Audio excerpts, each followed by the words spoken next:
സിനിമയ്ക്ക് ഒരു ക്യൂരിയോസിറ്റി ഉണ്ടാവുക, നമ്മൾ വിടുന്ന കണ്ടന്റ്സും മെറ്റീരിയൽസിനും എല്ലാം ഒരു പുതുമ ഫീൽ ചെയ്യുക.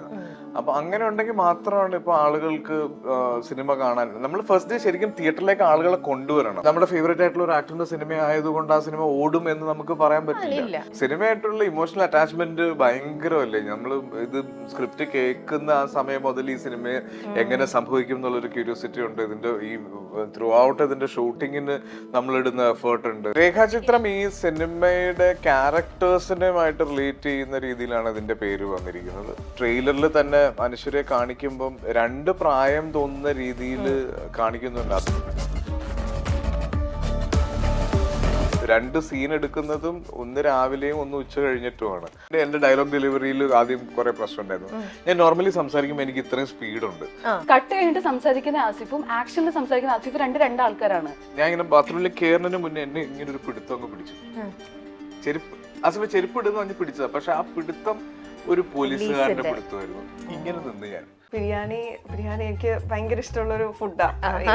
എന്നെ ഏത് പാതിരാത്രി വിളിച്ചു തന്നു കഴിഞ്ഞാലും ഞാൻ ബിരിയാണി പക്ഷെ ഇപ്പൊ വിചാരിക്കും ഞാൻ മറ്റേ ബിരിയാണി മാത്രം കഴിക്കാം. അങ്ങനെയല്ല, ഇപ്പൊ എനിക്ക് ബിരിയാണി കഴിക്കണം എന്നുണ്ടെങ്കിൽ ഞാൻ ആ ദിവസം വേറെ ഒന്നും കഴിക്കില്ല, ബിരിയാണി പ്രിപ്പയർ ചെയ്യും. കാരണം റിഗ്രറ്റ് അടിക്കാൻ പാടില്ലല്ലോ. എതിരെ നിൽക്കുന്നവന്റെ ഉള്ളെന്ന് അറിയാൻ ശ്രമിച്ചാൽ എല്ലാവരും പാവങ്ങളാണ്. ഞാൻ പറഞ്ഞത് ഭയങ്കര ക്ലീശയായി. അദ്ദേഹത്തിന്റെ അടുത്തേക്ക് ചെന്ന് കഴിഞ്ഞാൽ പെട്ടെന്നൊന്നും അവിടുന്ന് ഇറങ്ങി പോകാൻ പറ്റില്ല. ആസിഫിന് അനുഭവം ഉണ്ടാവും തീർച്ചയായിട്ടും. സിനിമയിൽ എന്ത് ചെയ്താലും ഞാൻ കംപ്ലീറ്റ്ലി എന്റെ ഡയറക്ടറിനെ ഡിപ്പെൻഡ് ചെയ്യുന്ന ആളാണ്. ആർട്ടിസ്റ്റ് എന്ന് പറയുന്നത് ഒരു സൈക്കിൾ പോലെയാണ്. ഇത് ചവിട്ടാൻ അറിയാവുന്ന ആളുടെ കിട്ടിയ അയാൾക്ക് സർക്കസ് വരെ കാണിക്കാതെ വെച്ച്. നിങ്ങൾ മനസ്സിൽ കാണുന്ന ഇവന്റ് അത് ഏതുമായിക്കോട്ടെ, അതിനെ കൂടുതൽ കളർഫുൾ ആക്കാൻ കൂടുതൽ സ്പെഷ്യൽ കണ്ടന്റോടുകൂടി milestone events, birthday party, engagement, കല്യാണം, കോർപ്പറേറ്റ് ഇവന്റ്സ്, അങ്ങനെ ഏത് ഇവന്റ്സും കൂടുതൽ സ്പെഷ്യൽ കണ്ടന്റോടുകൂടി നമുക്ക് മനോഹരമാക്കാം മൈൽ സ്റ്റോൺ ഇവന്റ്സിലൂടെ. നമസ്കാരം. മൈൽ സ്റ്റോൺ മേക്കേഴ്സിന്റെ എല്ലാ പ്രേക്ഷകർക്കും സ്വാഗതം. Milestone events presents be with രമ്യയിൽ ഇന്ന് നമ്മൾ കേൾക്കാൻ പോകുന്നത് രേഖാചിത്രം എന്ന പുതിയ ചിത്രത്തിന്റെ വിശേഷങ്ങളാണ്. ആസിഫ്, ഭാമ, മേഘ്ന, happy new year. Happy new year. Thank you. ഇപ്പോ ന്യൂ ഇയർ ആയിട്ട് ഇപ്പൊ നമ്മുടെ തിയേറ്ററിൽ 1-2 സിനിമകളൊക്കെ റിലീസായി. പക്ഷെ എന്നാലും എപ്പോ ഈ ഒരു മാസം വരുന്ന എല്ലാ മൂവിക്കും ആ ഒരു ന്യൂ ഇയറിന്റെ ഒരു ഫീൽ ഉണ്ടാവും. ന്യൂ ഇയറിൽ വരാൻ പോകുന്ന ചിത്രത്തിന്റെ ലിസ്റ്റിൽ രേഖാചിത്രവും ഉണ്ട്. ഇനിയിപ്പോ വരാൻ പോവാണല്ലോ ഉടനെ തന്നെ. അപ്പൊ ഇനി വരാൻ പോകുന്ന ചിത്രം ഇപ്പം നെക്സ്റ്റ് വീക്ക് റിലീസ് ആവാൻ പോവാണ്. അന്നേരം ഈ രേഖാചിത്രം ന്യൂ ഇയർ റിലീസിൽ തന്നെ വരുന്ന മൂവീസിൽ തന്നെ വരികയാണ്. ആസിഫിന്റെ 25-ലെ ആദ്യത്തെ മൂവി. അപ്പൊ ആ ഒരു ഹാപ്പിനെസ്സും ആ ഒരു ന്യൂ ഇയർ സെലിബ്രേഷനും ഒക്കെ എങ്ങനെയായിരുന്നു നിങ്ങളുടെ? ഇപ്പം എനിക്ക് പേഴ്സണലി 2024 എന്റെ ഇതുവരെയുള്ള കരിയറിൽ ഏറ്റവും നല്ല വർഷമായിരുന്നു. കഴിഞ്ഞ സിനിമകളെല്ലാം ആളുകൾക്ക് ഇഷ്ടപ്പെടുകയും സംസാരമാവുകയൊക്കെ ചെയ്തിരുന്നു. പെർഫോമൻസിനെ പറ്റിയിട്ടും ഒക്കെ പറഞ്ഞു. അപ്പൊ ഇനി അങ്ങോട്ട് സിനിമകളെല്ലാം നന്നാവണം. ഇനിയുള്ള വർഷങ്ങളെല്ലാം കഴിഞ്ഞ വർഷം പോലെ ആവണം തന്നെയാണ് എന്റെ ആഗ്രഹം. അപ്പൊ ആ പ്രതീക്ഷയിൽ വരുന്ന ആദ്യത്തെ സിനിമയാണ്. പിന്നെ രേഖാചിത്രത്തിനെ പറ്റി എടുത്തു പറയേണ്ടത്, ഈ സിനിമയുടെ ആദ്യത്തെ അനൗൺസ്മെന്റ് മുതൽ ഭയങ്കരമായൊരു ക്യൂരിയോസിറ്റി ആളുകളുടെ ഇടയിലേക്ക് കൊണ്ടുവരാൻ പറ്റിയിട്ടുണ്ട്. കാര്യം ഒരു ഓൾട്ടർനേറ്റ് ഹിസ്റ്ററി എന്ന് പറയുന്ന കാറ്റഗറിയിൽ അധികം സിനിമകൾ മലയാളത്തിൽ വന്നിട്ടില്ല. നമുക്കറിയാവുന്ന ഒരു ചരിത്രം, അതിന്റെ വേറൊരു വ്യാഖ്യാനം, ഒരു ഇന്റർപ്രിട്ടേഷൻ, നമ്മുടേതായ രീതിയിലുള്ള ഒരു കാര്യം, അത് എത്രത്തോളം കൺവിൻസിങ് ആയിട്ട് ചെയ്യാൻ പറ്റുന്നു എന്നുള്ളതാണ് ഈ സിനിമയ്ക്കുള്ള ഏറ്റവും വലിയ വെല്ലുവിളി. അപ്പൊ അതാണ് ഈ സിനിമ സ്പെഷ്യൽ ആക്കുന്നതെന്ന് എനിക്ക് തോന്നുന്നു. 24 ആരെ കണി കണ്ടോ ആ ആളെ തന്നെ കണി കാണണം ഈ 25-ൽ. കാരണം 24 അത്ര ബ്ലെസ്ഡ് ആയിരുന്നല്ലോ. അപ്പൊ അങ്ങനെ എപ്പോഴെങ്കിലും ആസിഫിന്റെ മനസ്സിൽ തോന്നിയിട്ടുണ്ടോ 24-ൽ നന്നാവുന്ന അറിയുന്നെങ്കിൽ ഞാൻ അയാളെ ഓർത്ത് വെച്ചത്? എന്നാലും ആലോചിച്ചിട്ടുണ്ടാവില്ലേ ആരെയായിരിക്കും? ഞാൻ 24-ല് ഏറ്റവും രസം എന്ന് പറഞ്ഞാൽ 24 ന്യൂ ഇയറിന് ഞാൻ വീൽ ചെയറിലായിരുന്നു. എനിക്ക് ടിക്കറ്റ് ഒക്കെ ഷൂട്ട് ചെയ്യുന്നതിന്റെ സമയത്ത് ഒരു ആക്സിഡന്റ് ആയിട്ട്, കുറച്ച് കൃത്യമായിട്ട് പറഞ്ഞാൽ ഓൾമോസ്റ്റ് ഒരു ഡിസംബർ ഫസ്റ്റ് വീക്കിൽ എന്റെ സർജറി കഴിഞ്ഞിട്ട് ഞാനൊരു ഓൾമോസ്റ്റ് ഫെബ് വരെ ഞാൻ വീൽ ചെയറിലായിരുന്നു ഉണ്ടായിരുന്നത്. അപ്പൊ എന്നെ സംബന്ധിച്ചിടത്തോളം അതൊരു ഭയങ്കര എക്സൈറ്റിംഗ് ന്യൂ ഇയർ പോലും അല്ലായിരുന്നു. സാധാരണ ന്യൂ ഇയറിനൊക്കെ ഞാൻ ട്രാവൽ ചെയ്യും ഫാമിലി ആൻഡ് ഫ്രണ്ട്സുമായിട്ട്. ഭയങ്കര രസമായിട്ട് ന്യൂ ഇയർ ആഘോഷിക്കുന്നതാണ്. അപ്പൊ അങ്ങനെ നോക്കുവാണെങ്കിൽ ഇനി എല്ലാ ന്യൂ ഇയറിനും കാലൊടിച്ച് വീൽ ചെയറിലിരിക്കേണ്ടി വരും. അല്ല ചിലപ്പം പണ്ടുള്ളവർ പറയണതാണ്, കുറച്ച് ഇങ്ങനത്തേക്കൊരു ശുഭ കാര്യങ്ങൾ നടക്കുമ്പോൾ ഇതുപോലത്തെ ബ്ലഡ് വരിക, അല്ലെങ്കിൽ ഇങ്ങനെയൊക്കെ കാലൊടിയ കൈയൊടിയ എന്നൊക്കെ പറയണത് ശുഭകാര്യത്തിന്റെ ഒരു സൂചനയായിട്ട് പറയാം. ഞങ്ങള് ഓർഡിനറി ഷൂട്ട് ചെയ്യുന്ന സമയത്ത് സുഗീത് അതിന്റെ ഡയറക്ടർ സുഗീത് ഉണ്ട്. സുഗീത് കമൽ സാറിന്റെ അസോസിയേറ്റ് ആയിരുന്നു. അപ്പം കമൽ സാർ ചെയ്ത ആ സമയത്ത് സ്വപ്നക്കൂട് മുതലുള്ള ഒരു 2-3 സിനിമകൾ back to back super hit ആയിട്ട് നിന്ന സിനിമകളുണ്ട്. അപ്പൊ ആ സമയത്തൊക്കെ ഇതുപോലെ ഈ സുഗീതിന് എന്തൊക്കെയോ പരിക്ക്, കയ്യൊടിയ, കാലൊടിയ, തലപൊട്ടുക എന്നൊക്കെ പറഞ്ഞ. അപ്പൊ ഓരോ പടം ഷൂട്ട് കഴിയുമ്പോഴും എല്ലാരും സുഗീതിനെ ഇങ്ങനെ നോക്കും. അപ്പൊ അതുപോലെ ആയ ന്യൂ ഇയർ. ഇപ്പൊ ഞാൻ എഗെയിൻ ഭയങ്കര വിഷമത്തിൽ തുടങ്ങിയ ഒരു വർഷം. കാര്യം ഞാൻ എന്നെ ഏറ്റവും പ്രതീക്ഷയിൽ ചെയ്തുകൊണ്ടിരുന്ന ഒരു സിനിമയായിരുന്നു ടിക്കി ടാക്ക എന്ന് പറഞ്ഞ്. ആ സിനിമയ്ക്ക് വേണ്ടി ഒരു മേജർ ബോഡി ട്രാൻസ്ഫോർമേഷൻ ഒക്കെ ചെയ്ത് ഷൂട്ട് തുടങ്ങി 12 ഡേയ്സ് പോലും ആയില്ല. അപ്പോഴാണ് ഈ ആക്സിഡന്റ് ആയതും ഞാൻ ഭയങ്കര പ്രശ്നത്തിലായിരുന്നു. അത് കഴിഞ്ഞിട്ട് അതിന് പകരം ദൈവം തന്ന പോലെ ആയിരുന്നു ബാക്ക് ടു ബാക്ക് നല്ല സിനിമകൾ ചെയ്യാൻ പറ്റിയത്. അപ്പൊ ഈ പ്രാവശ്യത്തെ ന്യൂ ഇയർ വീട്ടിലായിരുന്നോ അതോ ഇതിന്റെ ഒക്കെ പ്രൊമോഷനും ഇതിന്റെ? ഞാൻ ഷൂട്ടിലായിരുന്നു. ഓ ഓക്കെ. നിങ്ങളൊക്കെ എങ്ങനെയായിരുന്നു ന്യൂ ഇയർ ഈ പ്രാവശ്യം സെലിബ്രേറ്റ് ചെയ്തത്? എനിക്ക് അങ്ങനെ വലിയ സെലിബ്രേഷൻസ് ഒന്നും ഉണ്ടായിട്ടില്ല. ജസ്റ്റ് ലൈക്ക് അനന്തർ ഡേ അത്രേ ഉള്ളൂ. ഉറങ്ങിയോ 12 മണിക്ക് മുന്നേ?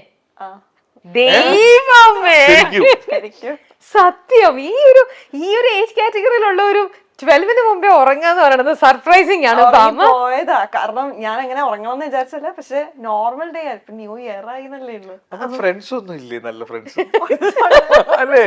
നമ്മളൊക്കെ ഉറങ്ങണമെന്ന് വിചാരിച്ച എടുത്ത് കിടത്തിക്കൊണ്ടിടും. അതെ, സമ്മതിക്കില്ല. കസിൻസ് ആയിട്ടോ വീട്ടില് സിബ്ലിങ്സ് ആരെങ്കിലും സൈലന്റ് ആയിരുന്നു.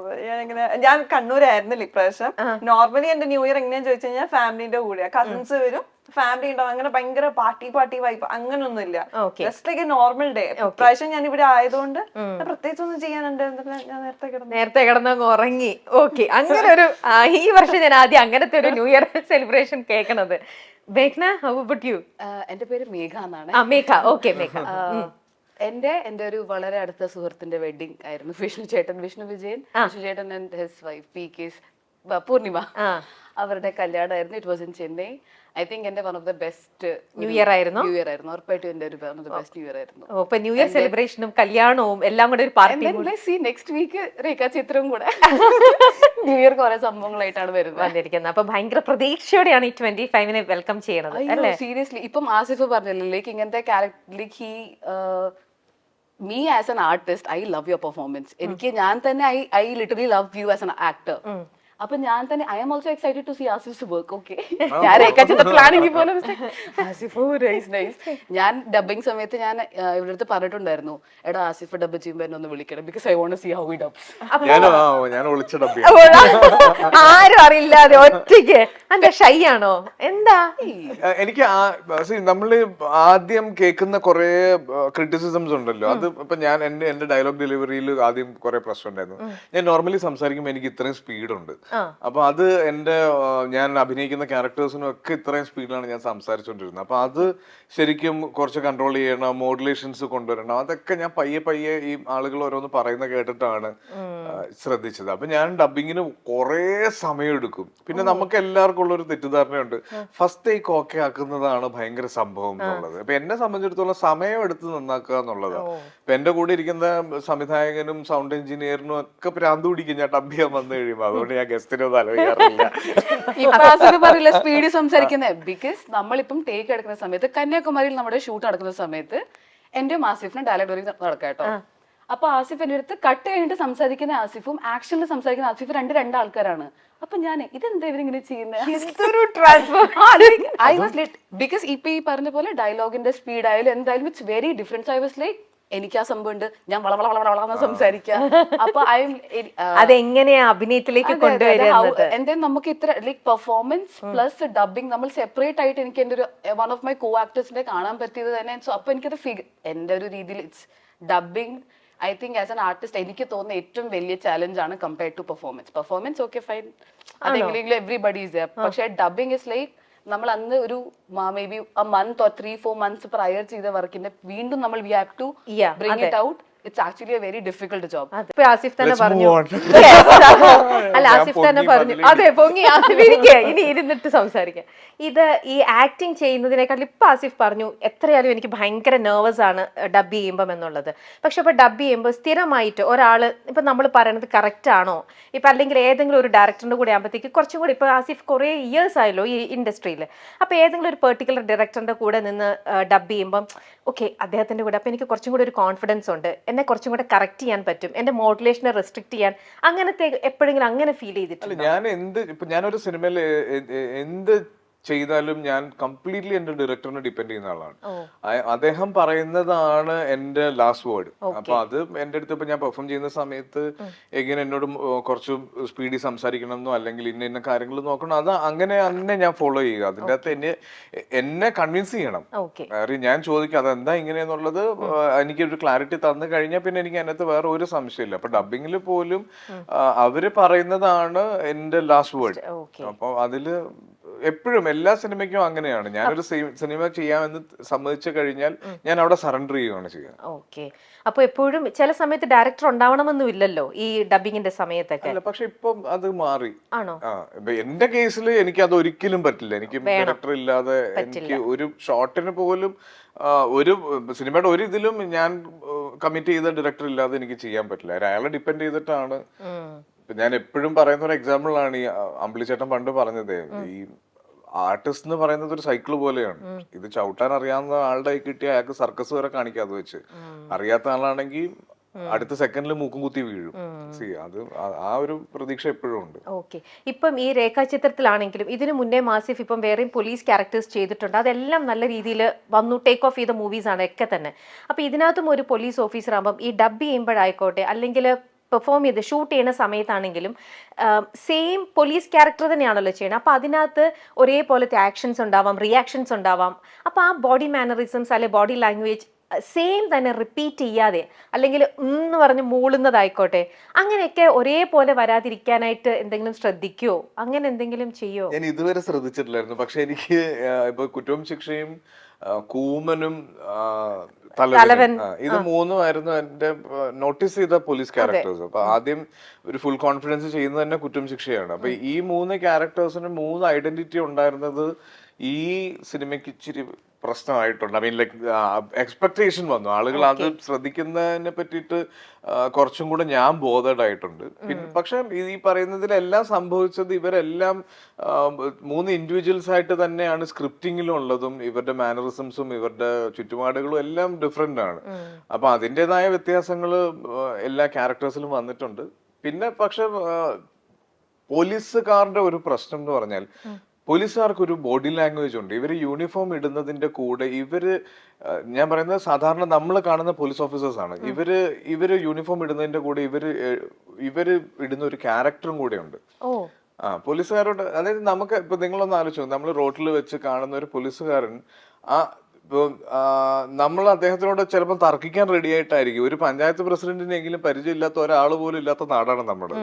അപ്പൊ ആദ്യം തന്നെ ഈ പോലീസുകാരന് ലൈസൻസ് കാണിക്കുക, അപ്പൊ ലൈസൻസ് ഇല്ല. അപ്പൊ നമ്മൾ ഒരു മിനിറ്റ് ഞാൻ ഇപ്പൊ വിളിക്കാം ഒരാളെ എന്ന് പറഞ്ഞു ആണ് നമ്മൾ അയാളെ കൗണ്ടർ അറ്റാക്ക് ചെയ്യാൻ പോകുന്നത്. അപ്പൊ ഇതിനെ ഡിഫെൻഡ് ചെയ്യാൻ ഈ പോലീസുകാർ ആദ്യം തന്നെ ഒരു ക്യാരക്ടർ പിടിക്കുവര്, നീ കൂടെ മാറി നിൽക്ക് എന്ന് പറയുന്ന പോലീസുകാരനുണ്ടല്ലോ, അത് അയാളുടെ ഒറിജിനൽ സ്വഭാവം അല്ല. അയാൾ ഒരു സാധാരണക്കാരനാണ്. പക്ഷെ അദ്ദേഹം ഇരിക്കുന്ന പൊസിഷനിൽ ആ പവർ അദ്ദേഹം ഹാൻഡിൽ ചെയ്യണമെങ്കിൽ അദ്ദേഹത്തിന് ഒരു ക്യാരക്ടർ വേണം. അപ്പൊ ആ ഒരു എന്താ പറയാ, അങ്ങനത്തെ കുറെ മാനറിസംസ് പോലീസുകാർക്ക് എല്ലാവർക്കും സിമിലർ ആയിട്ടുണ്ട്. ഇപ്പൊ ഞാൻ കുറ്റവും ശിക്ഷയുടെയും സ്ക്രിപ്റ്റ് റൈറ്റർ ഉണ്ട്, സിബി എന്ന് പറഞ്ഞിട്ട്. അദ്ദേഹം ഒരു പോലീസ് ഓഫീസറാണ്, CI ആണ്. അദ്ദേഹത്തിന്റെ റിയൽ ലൈഫ് എക്സ്പീരിയൻസസ് ആണ് ആ സിനിമയിലുള്ളത്. അപ്പൊ ഞാനൊരു പ്രാവശ്യം, അപ്പൊ ഇദ്ദേഹത്തിന്റെ ഒരു പ്രത്യേകത ഞാൻ എപ്പോഴും ഒരുപാട് ഇന്റർവ്യൂസിൽ പറഞ്ഞിട്ടുണ്ട്, നമുക്ക് ഒരിക്കലും ഇദ്ദേഹം യൂണിഫോമിൽ അല്ലെങ്കിൽ ഒരു പോലീസുകാരനായിട്ട് തോന്നൂല. ഒരു വളരെ സാധാരണ മനുഷ്യനാണ്. അപ്പൊ അദ്ദേഹത്തിന്റെ വീട്ടിലൊരു ദിവസം ഞാൻ ഡിന്നറിന്, കാഞ്ഞങ്ങാടാണ് മൂപ്പരുടെ വീട്. അപ്പൊ ഞങ്ങളവിടെ കണ്ണൂരുള്ള സമയത്ത് ഇതുപോലെ ഞാൻ മൂപ്പര് വിളിച്ചിട്ട് ഭക്ഷണം കഴിക്കാൻ പോയി. അവിടെ ചെന്ന് സംസാരിച്ചൊക്കെ നിന്ന് ഭക്ഷണം വിളമ്പുന്നതിന് മുന്നേ ഞാൻ കൈ കഴുകാനായിട്ട് വാഷ്റൂമിലേക്ക് ഇങ്ങനെ കയറി അങ്ങ് പോകുമ്പോഴത്തേക്കും അത്രയും നേരം ഞാൻ സിബിചേട്ടാന്നൊക്കെ വിളിച്ചത് ഇങ്ങനെ സംസാരിച്ചൊക്കെ നിന്നാണ്. അപ്പൊ കയറുമ്പോ അവിടെ ഒരു ചെരുപ്പൂരി ഇട്ടിട്ടുണ്ട്. ബാത്റൂമിൽ കയറുന്നതിന് മുന്നേ ചെരുപ്പിട്ട് കയറുക എന്നുള്ളതില് ഞാൻ ഇങ്ങനെ ബാത്റൂമിൽ കയറുന്നതിന് മുന്നേ എന്നെ ഇങ്ങനെ ഒരു പിടുത്തം അങ്ങ് പിടിച്ചു. ചെരുപ്പ് ഇടുന്ന പറഞ്ഞ് പിടിച്ചതാ. പക്ഷെ ആ പിടുത്തം ഒരു പോലീസുകാരന്റെ പിടുത്തമായിരുന്നു. ഇങ്ങനെ നിന്ന് ഞാൻ അതുവരെ സിബിച്ചേട്ടായിരുന്നു. പിന്നെ സാർ ഞാൻ ഇടാം സാർ. അതൊരു ആറ്റിറ്റ്യൂഡാണ്. അത് അവര് ട്രെയിൻ ചെയ്തിട്ടുള്ള ഒരു ആറ്റിറ്റ്യൂഡാണ്. അപ്പൊ അങ്ങനെ ഉള്ള പോലീസുകാരുടേതായ കുറെ മാനറിസംസ് ചിലപ്പം സിമിലർ ആയിട്ട് വന്നേക്കാം. അല്ലാതെ ബാക്കിയെല്ലാം എന്തെങ്കിലുമൊക്കെ ഡിഫറൻസ് കൊണ്ടുവരാൻ ശ്രമിച്ചിട്ടുണ്ട്. ഓക്കെ, അപ്പൊ ഇങ്ങനത്തെ കാര്യങ്ങൾ ഇപ്പം ലൈഫിൽ തന്നെ ഇങ്ങനെ കാണുമ്പോഴും അല്ലെ ഇപ്പോൾ തന്നെ ആണെങ്കിലും ഓരോ പോലീസുകാരെ കാണുമ്പോൾ കീനായിട്ട് നിങ്ങൾ ഒബ്സർവ് ചെയ്യുന്നുണ്ടാവും അല്ലേ, അവര് ചെയ്യണതും അവരുടെ ആ ഇതൊക്കെ കൊറേയൊക്കെ ഓട്ടോമാറ്റിക്കലി മനസ്സിൽ കേറും. എനിക്ക് നമ്മൾ അറിഞ്ഞോ അറിയാതെയോ അതുകൊണ്ടാണ് പലപ്പോഴും നമ്മൾ ആളുകളായിട്ട് ഇന്ററാക്ട് ചെയ്യണം എന്ന് പറയുന്നത്. ഓക്കെ, ഭാമയുടെ ഇതിനകത്തെ ക്യാരക്ടറിനെ കുറിച്ച് പറയാൻ പറ്റുന്ന വണ്ണം ഒന്ന് പറയൂ. എന്താണ് ഇതിനകത്ത്, അല്ലെങ്കിൽ എന്തുകൊണ്ട് ഈ രേഖാചിത്രം ചൂസ് ചെയ്തു? ചൂസ് ചെയ്യാനുള്ള റീസൺ ജോഫിൻ ആൻഡ് ആസിഫ് അലി, ഈ രണ്ടാണ് എന്നെ ഹുക്ക് ചെയ്ത രണ്ട് റീസൺസ്. ഇത് മാത്രമാണ് കാരണം ജോഫിൻ ചെയ്ത മുന്നത്തെ പടം പ്രീസ്റ്റ് ആണ്, പിന്നെ ആസിഫിന്റെ പേരായിട്ടാണ് ഞാൻ ഇതിൽ ചെയ്യുന്നത്, വിത്ത് ഇസ് അനദർ എലമെന്റ്. പിന്നെ എനിക്ക് വേറെ ഒന്നും ചിന്തിക്കേണ്ട ആവശ്യമില്ലല്ലോ. അപ്പൊ അതാണ് എന്റെ മെയിൻ റീസൺ സിനിമ ചെയ്യാനുള്ള. പിന്നെ ക്യാരക്ടർ വന്നിട്ട് ഒരു ജേർണലിസ്റ്റ് ആയിട്ടാണ് ഞാൻ ഇതില് കാണിക്കുന്നത്. അത്രേ പറയുള്ളൂ, ഇനി ഒന്നും ചോദിക്കണ്ട. ഓക്കെ, അത്രയും പോലും ചോദിക്കാൻ പറ്റില്ല അവിടെ. ആണോ? അപ്പൊ എന്തിന് രേഖാചിത്രം കാണാൻ പോണു എന്ന് പറയുന്നതിനെക്കാട്ടിലും കോമൺ മാൻ എപ്പോഴും പറയുന്നത് ആസിഫിന്റെ പുതിയ മൂവി ഉണ്ട്, അല്ലെങ്കിൽ ടൊവിനോയുടെ മൂവി ഉണ്ട്, ലാലേട്ടന്റെ മൂവി ഉണ്ട്, നിങ്ങളുടെ പേരാണ് ആൾക്കാർ കൂടുതലായിട്ടും പറയുന്നത്. അത് ആ ഒരു സ്റ്റൈലിൽ നിന്ന് നമ്മുടെ ഓഡിയൻസ് ഒത്തിരി മുന്നോട്ട് പോയെന്ന് തന്നെയാണ് എനിക്ക് തോന്നുന്നത്. സിനിമ കാണാൻ ഇപ്പൊ ഒന്ന് OTT ഓൺലൈൻ സിനിമ കാണാനുള്ള ഓപ്ഷൻസ് കൂടുതലുള്ളത് കൊണ്ട് സിനിമയ്ക്ക് ഒരു ക്യൂരിയോസിറ്റി ഉണ്ടായാൽ മാത്രമാണ്. ഇപ്പം നമുക്ക് തന്നെ അറിയാം, പല നമ്മൾ ഇഷ്ടപ്പെടുന്ന പേരിലുള്ള ആളുകളുടെയും സിനിമകളുടെ ഓപ്പണിംഗ് പലതിനും പല വേരിയേഷൻസ് സംഭവിക്കുന്നുണ്ട്. അപ്പൊ ആ സിനിമയ്ക്ക് ഒരു ക്യൂരിയോസിറ്റി ഉണ്ടാവുക, നമ്മൾ വിടുന്ന കണ്ടന്റ്സും മെറ്റീരിയൽസിനും എല്ലാം ഒരു പുതുമ ഫീൽ ചെയ്യുക. അപ്പൊ അങ്ങനെ ഉണ്ടെങ്കിൽ മാത്രമാണ് ഇപ്പൊ ആളുകൾക്ക് സിനിമ കാണാൻ. നമ്മൾ ഫസ്റ്റ് ഡേ ശരിക്കും തിയേറ്ററിലേക്ക് ആളുകളെ കൊണ്ടുവരണം. അപ്പൊ അതുപോലെ തന്നെ നമുക്ക് നമ്മുടെ ഫേവറേറ്റ് ആയിട്ടുള്ള ഒരു ആക്ടറിന്റെ സിനിമ ആയതുകൊണ്ട് ആ സിനിമ ഓടും എന്ന് നമുക്ക് പറയാൻ പറ്റില്ല.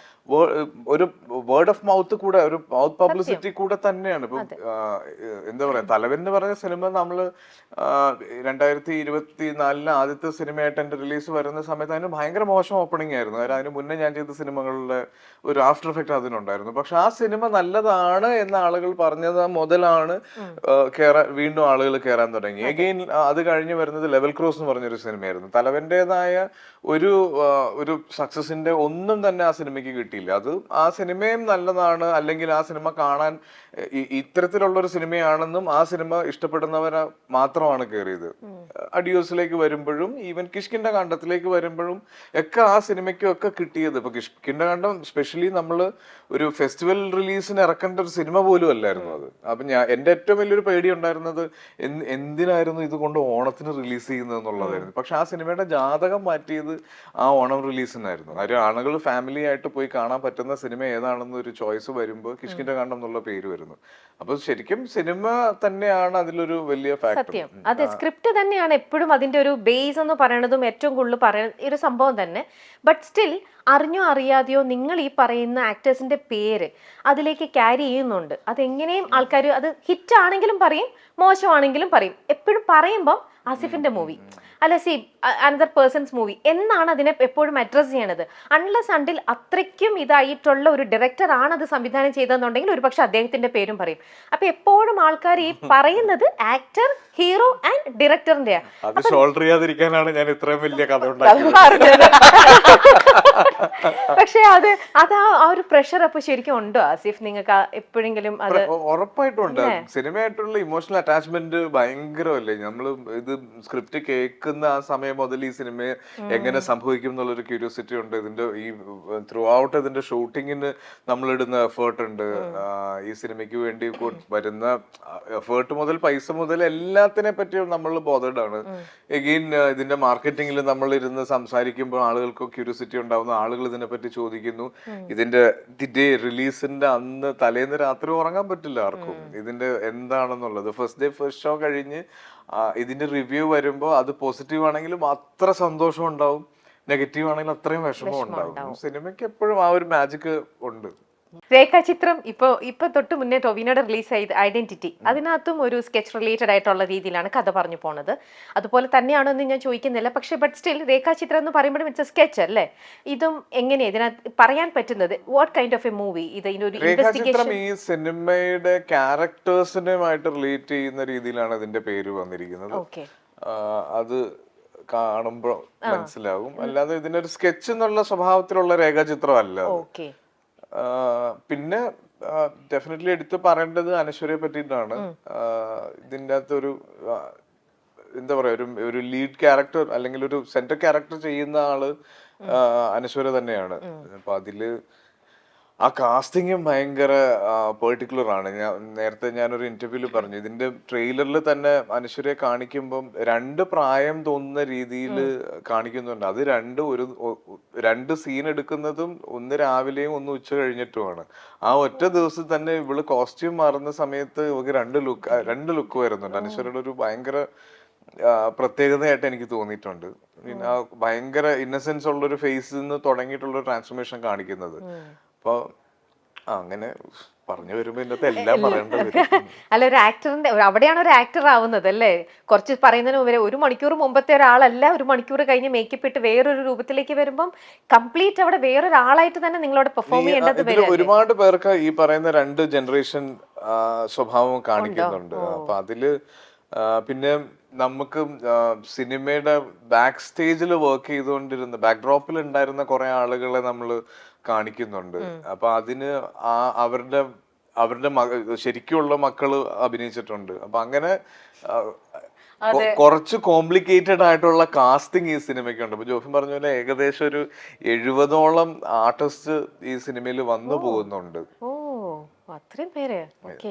അപ്പൊ ഇതുവരെ ചെയ്തിരിക്കുന്ന ഒരു പോലീസ് ഓഫീസർ അല്ലെങ്കിൽ ആസിഫ് ചെയ്തിരിക്കുന്ന ഒരു ക്യാരക്ടറിൽ നിന്നും ഭയങ്കരമായിട്ടും തന്നെ വ്യത്യാസം ഉണ്ടാവണം. എന്റെ ക്യാരക്ടറിനെക്കാളും ഈ സിനിമയുടെ സ്ക്രീൻ പ്ലേ ആണ് ഇപ്പൊ ഇതില് എടുത്തു പറയേണ്ട. അത് വേറെ 2 പേര് ഇതിന്റെ ഫസ്റ്റ് നറേഷൻ കേട്ട് കഴിഞ്ഞപ്പോ ഞാൻ ജോഫിനോട് ചോദിച്ചത് ഈ സിനിമ എങ്ങനെ ചെയ്യും എന്നാണ്. അപ്പൊ ജോഫിൻ നമുക്ക് നോക്കാം, ഈ സ്ക്രിപ്റ്റും ഒക്കെയാണ്. കാര്യം ഈ കഥയായിരുന്നു ഒരു എൻ്റെ അടുത്ത് വരുമ്പോൾ ഇതിന്റെ ഒരു ഓൾമോസ്റ്റ് 80% ആണ് ഇതിന്റെ ഒരു സ്ക്രിപ്റ്റിംഗ് കഴിഞ്ഞിട്ടുള്ളൂ. ഒരു ഫൈനൽ സ്റ്റേജിലേക്ക് എത്തുന്നേ ഉള്ളൂ. അപ്പോഴും നമുക്ക് ഇത് എങ്ങനെ സംഭവിക്കും എന്നറിയില്ല. കാര്യം ഇതിന്റെ നമുക്ക് അറിയാവുന്ന ഒരു ചരിത്രം, അതിന്റെ നമ്മുടെ ഒരു ഇന്റർപ്രിട്ടേഷൻ ആണ് ഇതിൽ കാണിക്കുന്നത്. അപ്പൊ അത് റീക്രിയേറ്റ് ചെയ്യണം എന്നുണ്ടെങ്കിൽ ഒരുപാട് പേരുടെ പെർമിഷൻസ് വേണം, ഒരുപാട് പേരുടെ കൺസേൺസ് ഉണ്ട്. അപ്പൊ അങ്ങനെയുള്ള അതിൽ കുറെ പേര് ജീവിച്ചിരിപ്പില്ല. അവരുടെ ഫാമിലി ആയിട്ട് നമുക്ക് സംസാരിക്കണം എന്നൊക്കെ പറഞ്ഞ കുറെ കോംപ്ലിക്കേഷൻസ് ഇതിന്റെ സ്ക്രിപ്റ്റിംഗിൽ ഉണ്ടായിരുന്നു. ഇതിന്റെ പിന്നെ ത്രൂ ഔട്ട് ഫിൽം മേക്കിങ്ങിൽ അങ്ങനെയുള്ള കോംപ്ലിക്കേഷൻ ഉണ്ടായിരുന്നു. അതൊക്കെ ടാക്കിൾ ചെയ്യാൻ പറ്റിയ ഒരാൾ ഈ സിനിമയിലേക്ക് വന്നത് ആൻഡ്രോ ചേട്ടനാണ്. ആൻഡ്രോ ജോസഫിനെ പോലെ ഒരാൾക്ക് ഇൻഡസ്ട്രിയിൽ ഇത്രയും എന്താ പറയാ, ഇത്രയും സ്പേസ് ഉള്ള ഒരാള്, എല്ലാവർക്കും ഇഷ്ടമുള്ള ഒരാള്, അങ്ങനെ ഒരാള് വന്നാലേ ഈ സിനിമയ്ക്ക് ഈ പറയുന്ന കാര്യങ്ങളെല്ലാം ഈ ആളുകളോട് സംസാരിക്കുകയും അവരുടെ കൺസേൺസും പെർമിഷൻസും എടുക്കുകയും ഒക്കെ ചെയ്യാൻ പറ്റുന്ന ഒരാൾ വരുന്നത് ആൻഡ്രോ ചേട്ടനാണ്. അപ്പൊ ശരിക്കും ഈ സിനിമയ്ക്ക് ഒരു അടുത്ത ലൈഫ് കൊണ്ടുവന്നത്. പിന്നെ വേണു കുന്നപ്പള്ളി എന്ന് പറഞ്ഞ പ്രൊഡ്യൂസർ, കാവ്യ ഫിലിംസ്, ഇപ്പം 2018 എന്ന് പറഞ്ഞ സിനിമ ഷൂട്ട് ചെയ്യുമ്പോൾ മലയാളത്തിലെ ഏറ്റവും വലിയ സിനിമയായിട്ടാണ് അത് ഷൂട്ട് ചെയ്തത്. അപ്പൊ അദ്ദേഹം ഈ പറയുന്ന ടെക്നീഷ്യൻസിനെയും ആക്ടേഴ്സിനെയും ആ സ്ക്രിപ്റ്റിനെയും ബ്ലൈൻഡ് ആയിട്ട് വിശ്വസിച്ചത് കൊണ്ടാണ് നമുക്ക് അതുവരെ ഇറങ്ങിയ ഏറ്റവും വലിയ മലയാള സിനിമയായിട്ട് ആ ഒരു സിനിമ ചെയ്യാൻ പറ്റിയത്. അപ്പൊ അദ്ദേഹം ഈ സിനിമയിലേക്ക് വരികയും ഈ പറഞ്ഞ പോലെ ഒരു കാലഘട്ടം റീക്രിയേറ്റ് ചെയ്യുക, ഇത്രയും ആർട്ടിസ്റ്റിനെ ഇതിലേക്ക് കൊണ്ടുവരിക, ഇത്രയും റൈറ്റ്സ് വാങ്ങിക്കുക, ഒരുപാട് റൈറ്റ്സ് വാങ്ങിക്കണം ഈ സിനിമ ചെയ്യണമെങ്കിൽ. അപ്പൊ അത്രയൊക്കെ ചെയ്യാൻ ഒരു പ്രൊഡ്യൂസർ റെഡി ആവുക. ശരിക്കും ഈ സിനിമ സംഭവിച്ചത് ഇങ്ങനെയൊക്കെ ഉള്ള കുറെ പേരുടെ വരവോടുകൂടിയാണ്. ഓക്കെ. ചില ആൾക്കാർ പറഞ്ഞു കേട്ടിട്ടുണ്ട്, ഓരോ സെറ്റിൽ പോയി കഴിയുമ്പോഴും അവർ ആ സെറ്റിൽ നിന്നും പരസ്പരം, ഇപ്പൊ നിങ്ങൾ തന്നെ ആസിഫിന്റെ ആക്ടിങ് ഒക്കെ കണ്ടുപഠിച്ചു, ഡബ് ചെയ്യുന്ന രീതി കണ്ടുപഠിക്കുക, എത്രയായാലും സീനിയർ ആയിട്ടുള്ള ഒരാൾ നമ്മൾ ചെയ്യുന്നതൊക്കെ നമ്മൾ കണ്ടുപഠിക്കാറുണ്ട്. സെയിം വേ എല്ലാം അങ്ങോട്ടും ഇങ്ങോട്ടും ഒരു ഗിവ് ആൻഡ് ടേക്ക് ആണല്ലേ. മറ്റുള്ളവരുടെ ചിലപ്പോൾ ഒരു ന്യൂ കമർ ആണെങ്കിലും അവരുടെ പെർഫോമൻസ് നമ്മളെ ചെയ്യിപ്പിക്കാറുണ്ടാവും. അങ്ങനെ ഈ ഒരു സിനിമ അഭിനയിച്ചു കഴിഞ്ഞപ്പോൾ നിങ്ങൾ എല്ലാവരും ടേക്ക് അവേ എടുത്തിട്ടുള്ള ഒരു ഫാക്ടർ അത് എന്തൊക്കെയായിരിക്കും? എന്തായാലും അങ്ങനെ എന്തെങ്കിലും ഓരോ സെറ്റിൽ നിന്നും നമുക്ക് ഓരോന്നിൽ നിന്നും നമ്മൾ ഓരോന്നും പഠിക്കുന്നുണ്ടാവും. 2 ബിരിയാണി 2 ബിരിയാണിയോ? 1.5 ബിരിയാണി ബാമ കഴിച്ചോ? ബാമ വീണ്ടും ഞെട്ടിപ്പിക്കുകയാണല്ലോ. അതെ, ന്യൂ ഇയർ പറഞ്ഞു അല്ല, ബിരിയാണി ആ പറഞ്ഞോളൂ. അത്ര ടേസ്റ്റി ബിരിയാണി ആയിരുന്നു, അതുകൊണ്ട് കഴിച്ചതാ. അല്ല, എനിക്ക് ബിരിയാണി ഭയങ്കര ഇഷ്ടാണ്. നല്ല ടേസ്റ്റ് അല്ലേ. കണ്ണൂരായിരിക്കും പിന്നെ ബിരിയാണി ഉണ്ടാക്കാനും അറിയായിരിക്കുമല്ലോ, തലശ്ശേരി അടുത്തും അവിടെ നിന്നൊക്കെ. അറിയാം, ഞാൻ അത്യാവശ്യം കുക്ക് ചെയ്യുന്ന ആളാ. ഓ, അപ്പൊ ബിരിയാണി എനിക്ക് ഭയങ്കര ഇഷ്ടമുള്ള ഒരു ഫുഡാ. എന്നെ ഏത് പാതിരാത്രി വിളിച്ചു തന്നു കഴിഞ്ഞാലും ഞാൻ ബിരിയാണി കഴിക്കും. പക്ഷെ ഇപ്പൊ വിചാരിക്കും ഞാൻ മറ്റേ ബിരിയാണി മാത്രം കഴിക്കാം. അങ്ങനെയല്ല, ഇപ്പൊ എനിക്ക് ബിരിയാണി കഴിക്കണം എന്നുണ്ടെങ്കിൽ ഞാൻ ആ ദിവസം വേറെ ഒന്നും കഴിക്കില്ല, ബിരിയാണി പ്രിപ്പയർ ചെയ്യും. കാരണം റിഗ്രറ്റ് അടിക്കാൻ പാടില്ലല്ലോ. ഓക്കെ. പക്ഷെ ബിരിയാണി അറ്റ്ലീസ്റ്റ് നമ്മുടെ ആഗ്രഹം നടക്കുന്നില്ലേ, ബിരിയാണി കഴിക്കുന്ന വെച്ചാൽ നടക്കുന്നില്ല, നാളെ കഴിച്ചില്ലല്ലോ എന്നുള്ള വിഷമം വരില്ല. കഴിക്കാനാണല്ലോ നമ്മൾ ബേസിക്കലി ജീവിക്കുന്നത്. ആ, അത് തന്നെ. Okay, simple logic. സിമ്പിൾ. അതെ അതെ. ഇപ്പൊ യു മേഘ എന്താണ് ഈ ഒരു എന്റെ കോമ്പിനേഷൻസ് മോസ്റ്റ്ലി വന്നത് ആസിഫിന്റെ കൂടെയും അനുശ്വരുടെയും കൂടെ ആയിരുന്നു. പിന്നെ എനിക്ക് ലൈക്ക് അനദർ മൈൽ സ്റ്റോൺ എനിക്ക് ഉണ്ടായിരുന്നത് ഇന്ദ്രൻ ചേട്ടനായിരുന്നു. അപ്പോൾ my little combinations with these people and I think I loved Kanyakumari sequence. നമുക്ക് കന്യാകുമാരി ഒക്കെ ഷൂട്ട് ഉണ്ടായിരുന്നു. I loved it. ഇനി ഇത് എങ്ങനെ ഇറങ്ങാൻ പോകുന്നത് 9th കാണാം നമുക്ക് എല്ലാവർക്കും. അതെ, അതെന്താണോ ഇത്രയൊക്കെ പറഞ്ഞപ്പോൾ കന്യാകുമാരി അതെന്താ സംഭവം എന്നൊക്കെ ഇനി വെയിറ്റ് ചെയ്ത് തന്നെ നോക്കാം. അതെ, ഓക്കെ. ഇനി നമുക്ക് ഈ ജോഫ് എന്ന് പറയുന്ന ആള് ദ പ്രീസ്റ്റ് എന്ന് പറഞ്ഞ മൂവി ഡയറക്റ്റ് ചെയ്തു. പക്ഷേ അദ്ദേഹത്തിന്റെ എന്ന് പറഞ്ഞാലും ഒരു തുടക്കക്കാരൻ തന്നെ പറയാം. സെക്കൻഡ് മൂവി എന്ന് പറയുമ്പോഴും ആസിഫ് ഒരുപാട് സീനിയർ ആയിട്ടുള്ള ഡയറക്ടേഴ്സിന്റെ കൂടെയും അഭിനയിച്ചിട്ടുണ്ട്. കഥ കേൾക്കുമ്പോൾ സീനിയേഴ്സിന്റെ മൂവിയാണ് അല്ലെങ്കിൽ ഒരു പുതിയ ഒരാൾ അപ്രോച്ച് ചെയ്യുന്നു കഥ കേൾക്കാൻ വരുമ്പോഴും, അപ്പൊ നിങ്ങളുടെയൊക്കെ ഒരു ആസിഫിന്റെ ഒരു അപ്രോച്ച് എങ്ങനെയായിരിക്കും? അല്ല, എനിക്ക് അങ്ങനെ ഒരു ഇപ്പൊ ഞാൻ കരിയറിന്റെ ആദ്യ സമയത്താണ് ഞാൻ സീനിയേഴ്സിന്റെ കൂടെ കൂടുതലും വർക്ക് ചെയ്തിട്ടുള്ളത്. പിന്നെ ഒരു ഇതുവരെ ഉള്ളതിൽ എനിക്ക് 90% ഞാൻ ചെയ്തിട്ടുള്ള പുതിയ ആളുകളുടെ കൂടെയാണ്. അപ്പൊ അത് കുറച്ചും കൂടി ഈസി ആയിട്ടാണ് എനിക്ക് തോന്നുന്നത്. ഇപ്പൊ നമ്മളിരുന്ന് സംസാരിക്കുന്ന പോലത്തെ ഒരു ഫ്രണ്ട്ഷിപ്പ് ത്രൂ ഔട്ട് ഈ പ്രോസസ്സിൽ ഉണ്ടാവും. കുറെ കൂടെ ഫ്രീഡം ഉണ്ടാവും, കുറെ സ്പേസ് ഉണ്ടാവും. അപ്പം ജോഫിന്റെ കൂടെ ഉള്ള ഒരേ ഒരു പ്രശ്നം ഇവ സംസാരിക്കൂല എന്നുള്ളതാണ്.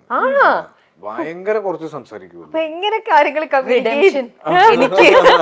ഞാൻ ജോഫിൻ എന്താ ലൈക് ജോഫിൻ ആക്ച്വലി വളരെ സൈലന്റ് ആയിട്ടിരിക്കുന്ന ഒരു ആളാണെന്ന് ഇപ്പൊ എന്തായാലും ക്ലിയർ ആയി മനസ്സിലായത്. സീരിയസ്ലി ഞാൻ പല ആളുകളും അവന് എന്തായിരിക്കും എന്നോട് സംസാരിക്കാത്തെന്നുള്ള തോന്നൽ ഉണ്ടാവും ലൊക്കേഷനിൽ. ഇവന് ആരോടും സംസാരിക്കില്ല. പക്ഷെ ഇപ്പൊ ആസിഫിന് അങ്ങനെ ആകുമ്പോൾ കൂടുതൽ ഈ പറയുന്നതിനെക്കാട്ടിലും ബുദ്ധിമുട്ട് ഫീൽ ചെയ്യില്ല. കാരണം ആസിഫ് എന്ന് പറഞ്ഞ ഒരു ഡയറക്ടേഴ്സ് ആക്ടറായിട്ട് തന്നെ കാണുന്ന ഒരാള്, ഡയറക്ടറിനെ കംപ്ലീറ്റ് ആയിട്ട് ഡിപ്പെൻഡ് ചെയ്ത് നിൽക്കുന്ന ഒരു ആക്ടർ എന്ന് പറയുമ്പോൾ അദ്ദേഹം ഇങ്ങനെ മിണ്ടാണ്ടിരിക്കുമ്പോൾ ഈശ്വര ഞാൻ ചെയ്തത് ശരിയായോ ഇതാ ഞാൻ കിള്ളും ചോദിക്കും, പറഞ്ഞിട്ട് പോയാ മതി അല്ലേ? അങ്ങനത്തെ പ്രശ്നമൊന്നുമില്ല. അതിന് ഞാനത് ചോദിച്ചതാണെങ്കിലും സംസാരിക്കില്ലെന്ന് പറഞ്ഞാൽ ഞങ്ങള് സംസാരിക്കണ സംസാരിക്കില്ലെന്നുള്ളൂ. ചില ആൾക്കാർ കുറച്ച് അത്യാവശ്യത്തിന് മാത്രം സംസാരിക്കുക. ഇനി ഇതൊരു ഇൻവെസ്റ്റിഗേഷൻ, ഒരു പോലീസ് ഒരു ഇൻവെസ്റ്റിഗേഷൻ അങ്ങനെയൊക്കെ ഒരു പോകുന്ന മൂവി ആയതുകൊണ്ട് തന്നെ ഇപ്പൊ ചെയ്തിരിക്കുന്ന സെഗ്മെന്റ് കുറച്ച് ക്ലൂ ഒക്കെ തരും. അത് വെച്ചിട്ട് നിങ്ങൾ പെട്ടെന്ന് ആൻസർ പറഞ്ഞാൽ മതി കേട്ടോ. KL07 DB 0001 അതൊരു പക്ഷെ ആസിഫിന് അറിയാമായിരിക്കണം. ഇത് എന്താണ് ആ നമ്പർ പ്ലേറ്റ് കേൾക്കുമ്പോൾ എന്താണ്? അതന്നെ, ലാലേട്ടന്റെ റേഞ്ച് റോവറിന്റെ നമ്പറാണത്. മൂവാറ്റുപുഴക്കാരൻ കണ്ടോ, ഒറ്റ ക്ലൂ പോലും കൊടുത്തില്ല. ഓക്കെ, ശ്രദ്ധിക്കുമല്ലോ. മൂവാറ്റുപുഴക്കാരൻ, ഭാര്യ കോസ്റ്റ്യൂം ഡിസൈനർ, 2 പെൺകുട്ടികൾ. അത് ഏത് ക്ലൂവിലോ പിടിച്ചേ? ഭാര്യ ഡിസൈൻ എന്ന് പറഞ്ഞപ്പോ. ഓക്കെ. ഇനി എതിരെ നിൽക്കുന്നവന്റെ ഉള്ളെന്ന് അറിയാൻ ശ്രമിച്ചാൽ എല്ലാവരും പാവങ്ങളാ. ഞാൻ പറഞ്ഞത് ഭയങ്കര ക്ലീശയായി. മിണ്ടാണ്ടിരിക്കണതാ, എന്തായാലും അറിയാൻ പാടില്ല. എന്താ എവിടെ നോക്കിയാലും ആസിഫിന്റെ കൂടെ ഉണ്ടാവും അല്ലെ, അല്ലെങ്കിൽ അദ്ദേഹത്തിന്റെ കൂടെ. ഇവര് പിരിക്കാൻ പറ്റാത്ത ബന്ധമാണ്. അത് തന്നെ സൺഡേ ഹോളിഡേയിലെ ഡയലോഗാണത്. ഓക്കെ. ഹണി ബി ലൊക്കേഷനിൽ ആസിഫില് വീണപ്പോൾ ആർത്തുല്ലസിച്ച് അവിടെ ചിരിച്ച ഒരാള്, അതാരാണ്? ആരായിരിക്കും? അതെ, കണ്ടില്ലേ ഭാവന ചിരിക്കണേ? ആസിഫ് വീണപ്പോ അവിടെ ഭാവന ഭയങ്കര ചിരിയായിരുന്നു. ബാക്കി എല്ലാരും അയ്യോ എന്താന്ന് ചോദിക്കുമ്പോ ഭാവനയുടെ കമന്ന് കിടന്ന് ചിരി. ഓക്കെ. എന്റെ ഇല്ലത്തേക്ക് വന്നാൽ പിന്നെ ഒരു തിരിച്ചു പോക്കില്ല. ഇത് ആരെ പറ്റി പറയണതാണത്? സിനിമയിലെ ഡയലോഗായിട്ട് സിനിമയിലെ ഡയലോഗായിട്ട് കണക്ട് ചെയ്യണ്ട. പെട്ടെന്ന് നമുക്ക് ഭ്രമയുഗത്തിലെ മമ്മൂക്ക പറയുന്നുണ്ട് ഡയലോഗ്. അതെ, മമ്മൂക്ക പറയുന്ന പോലെ ആ ഡയലോഗാണ്. പക്ഷെ ഞാൻ സിനിമയിലെ ഡയലോഗായിട്ടല്ല ചോദിച്ചേ, ലൈഫിലേക്ക് കണക്ട് ചെയ്താൽ അത് ഒരുപക്ഷെ നിങ്ങൾക്ക് ബുദ്ധിമുട്ടായിരിക്കും അതിന്റെ ആൻസർ പറയാൻ. ആസിഫിന് അത് ഈസി ആയിരിക്കും. ഞാൻ കുറച്ചും കൂടെ ക്ലൂ തരാം. ഒരു ക്ലൂ 1, 2, 3. ഇതൊരു വ്യക്തിയുടെ ക്യാരക്ടറിനെ വെച്ചിട്ട് പറഞ്ഞു വയ്ക്കുന്നതെന്നാണ്. അദ്ദേഹത്തിന്റെ അടുത്തേക്ക് ചെന്ന് കഴിഞ്ഞാൽ പെട്ടെന്നൊന്നും അവിടെ നിന്ന് ഇറങ്ങി പോകാൻ പറ്റില്ല. അതാരായിരിക്കും? ആസിഫിന് അനുഭവം ഉണ്ടാവും തീർച്ചയായിട്ടും. ബിജു മേനോനാണോ? എക്സാക്ട്ലി. ബിജുചേട്ടൻ അങ്ങനെയാ, കൂടെ വന്നു കഴിഞ്ഞാൽ പെമ്പോ നീ പാടടാ, നീ നമുക്ക് ഇരിക്കാം വർത്താനം പറയാം. ചേട്ടൻ ഭയങ്കര സംസാരിക്കാനും കമ്പനി കൂടാനും ഇതിനൊക്കെ ഭയങ്കര ഇഷ്ടമുള്ള ഒരാളാണ്. ഓക്കെ, അപ്പോൾ ഇനി താങ്ക് യു സോ മച്ച്. നിങ്ങൾ ബാക്ക് ടു ബാക്ക് ഇന്റർവ്യൂസും കാര്യങ്ങളും രേഖാചിത്രത്തിന്റെ പ്രൊമോഷനായിട്ട് നടക്കുന്നു. 9th നിങ്ങളൊക്കെ പ്രതീക്ഷ പോലെ ഇത്ര ഒരു കോംപ്ലിക്കേറ്റഡ് ആയിട്ടുള്ള ഈ ഒരു മൂവി നല്ല രീതിയിൽ തന്നെ ആവട്ടെ. 24 വീണ്ടും കണ്ടിന്യൂ ചെയ്തുകൊണ്ടേ ഇരിക്കട്ടെ. ആസിഫ് ഇങ്ങനെ തന്നെ പോട്ടെ. Wishing all the best. അപ്പൊ നമുക്ക് കാണാം, തിയേറ്ററിൽ കണ്ടിട്ട് ഇനി കാണാം. Okay, thank you.